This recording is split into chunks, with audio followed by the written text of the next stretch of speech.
Brian Bowersock here, the Auto Man. Today we're talking about cooling systems and how important it is to keep this system in good order. If the cooling system fails on your vehicle, it can often mean expensive internal engine repairs.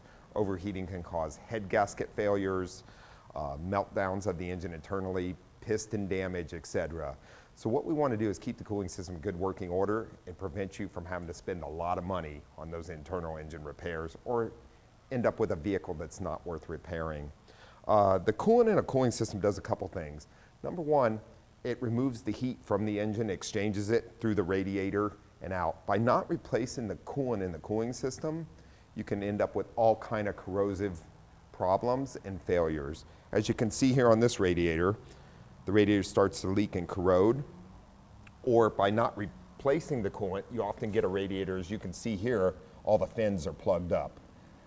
This kind of damage prevents the heat exchange from the coolant to the radiator, which can cause hot spots in a motor and failure. All these different items can fail because of not having the right lubrication qualities by leaving old coolant in a system. Make sure to service your vehicle properly. I'm Brian Bowersock with the West Automotive Group. Join the Auto Man next Friday during News 8 at 7 a.m. and 7 p.m. on the CW. Plus, listen to Auto Talk Radio Saturday mornings at 7 on the AM 760 KFMB.